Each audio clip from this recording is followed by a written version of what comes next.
Ցանկությունը շարունակելու թեման եւ ներկայացնել ընդդիմության մյուս քննադատությունը, որ ասում են ընդդիմությունն է զարգացնում այստեղ այդ խոսույթը, իշխանությունը հրաժարվում է վերադարձի թեմայից, բայց այնտեղ Ադրբեջանի նախագահի մակարդակով է տարվում, բայց ես ուրիշ հարց ունեմ, պարոն վարչապետ, որովհետեւ շատ հետաքրքրում է նաև քաղաքացիներին վիզաների հարցը, մենք գիտենք, որ ազատականացման գործընթացը շարունակվում է, արդեն ռեալ process-ի մեջ ենք մտել, բայց դա երկար ժամանակ տևի, առնվազն 2 տարվա մասին են խոսում պաշտոնյաները, եւ այդ ընթացքում, պարոն վարչապետ, չնայած մենք Եվրոպայի միության հետ ունենք արդեն ռազմավարական գործընկերության օրակարգ, առանձին երկրների հետ եվրոպական ունենք այդպիսի օրակարգ, բայց մեր քաղաքացիները շարունակում են վիզաներ շատ դժվարությամբ ստանալ եւ նաեւ տուրիստական հոսքին են դրանով պակասում, այդ ավիաչվերթներն են պակասում, այսինքն տնտեսական հետևանքներ իր հետ բերում, այս իմաստով գոնե մինչեւ այդ ազատականությունը չկան այդ խնդիրները լուծելու ուղղված գործողություններ։ Շատ կարևոր նորություն իմացանք երեք Բերլինում, եւ որ Հայաստանի Հանրապետությունում Գերմանիայի դեսպանը ասաց, որ մյուս տարվանից հունվարից կամ գուցե փետրվարից Գերմանիայի դեսպանատանը այլևս հերթեր չեն լինի։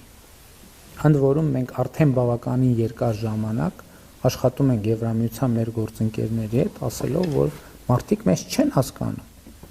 որովհետև ասում են լուրերով նայում ենք, որ Եվրամիության հետ հարաբերությունները կարգավորվել են,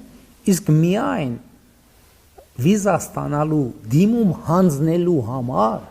մարդիկ 10 ամիս ստիպված են սպասել։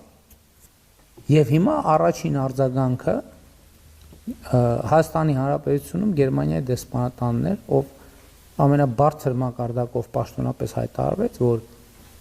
մյուս տարվա սկզբից երևի որպեսզի հիմա հայտարարեմ շատ մեծ աժոտաժ չլինի, լավ փետրվարից սենց ասեմ, այլևս հերթ ընդհանրապես գոյություն չի ունենալու։ Տալիս են վիզա, ում տալիս են կտան, ում չեն տալիս չեն տա։ Եվ հիմա այս շղթայական հույս ունեմ, որ այս բանը կշարունակվի նաև մյուս դեսպանատների դեպքում եւ մենք այս խնդրից կազատվենք։ Բայց ես էլի ուզում եմ վերադառնալ բանի մի ուրիշ հարցի, որ էլի ներհայաստանյան բանավեճի հետ կապ ունի եւ այսօր Գերմանիայի գործարար շրջանակների հետ հանդիպման ժամանակ այս թեման խոսել եմ։ 2019 թվականից ես այդ թիվը ախրանթատ ուզում եմ հիշեմ, որովհետև տեղեկանքների մեջ կա, բայց մոտավոր 18 թվի համար դեպի Եվրամիություն ուղևորությունները մոտավորապես 400-500%-ով աճել են։ Չէ, մի րոպե, ուրիշ բան եմ ասում։ Ես հիմա ես վերադառնում եմ ներքաղաքական օրակարգ։ 400-500%-ով աճել են եւ 10 ամիսվա էլ բոլոր դեսպանատներում հերթ կա։ Այսինքն ճիշտ է, եթե մի պահ պատկերացնենք, ուրեմն այդ կնշանակի, որ իրականում 600-700%-ով են աճել։ Ես էլի ուզում եմ վերադառնալ։ Ես երբ որ խոսում եմ վիճակագրության մասին, տնտեսական աճի մասին, բարեկեցության մակարդակի աճի մասին, ինձ ասում են, ես ինչ ես խոսում, էլի գնացիք կաբինետներում փակվեցիք։ Ժողովուրդ ջան, այդ 700-600% աճի դեպի Եվրամիության մեկնողների։ Այդ ո՞նց է մարդը սեն ձեռները ծափ տալով, ծակ կոշիկով, սոված ծարավ, կարկատած բանով, գիքորի նման գնում է բան հռոմ կամ գնում է Բերլին, բայց մարդիկ որ գնում են Եվրամիություն, ասենք մարդը գնում է Եվրամիության տարածքում պետք է ասենք տոմսա նախ սկսենք հիմա բացարձակ բոլորը մոռացել են, որ Հայաստանի Հանրապետությունում ասենք ավիատոմսը ինքը սենց մի հատ անհասանելի ինչ որ մի բան էր աստղաբաշխական գներով։ Այսօր մարդիկ կարան 35 եվրոյով, 45 եվրոյով, 50 եվրոյով տոմս առնեն եւ ասեն, դե ոչ մի բան արել, ոնց եկան, ինչ տարբերություն դե, ինչա փոխվել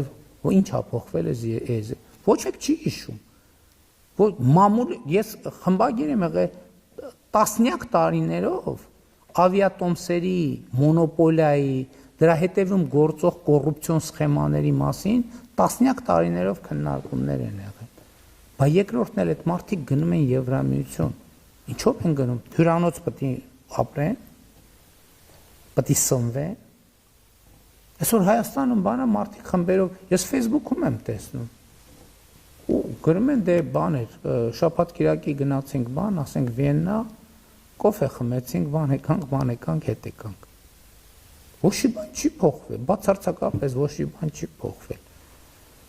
Իսկ այն մի ժամանակ բանը կար, չէ՞, Խաթաբալադան, որ ասում էր, ես Էջմիածին 2 անգամ եմ եղել։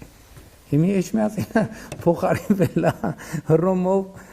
Բերլինով, Աթենքով, Վիեննայով, Փարիզով, բայց ոչ մի բան չի փոխվել։ Ոչ մի բան։ Հա Համբուրգով, բայց ոչ մի բան չի փոխվել։ Մարդիկ Եվրամիություն են գնում, Սևանի փոխարեն գնում են Եվրամիություն, բայց կառավարությունը կտրված է, սուտ է, ասում է աշխատատեղեր, տնտեսական աճ, բյուջեի աճ, սուտ է, հորինած, նկարում են թվերը։ Այդ թվերն էլ Եվրամիությունն է միջարած մեզ տվել։ Մենք չենք ասել։ Ես երբ որ այդ հարցը բարձրացրի, Եվրամիության դեսպանը ասեց կներեք էլի, բայց այս թվեր կա։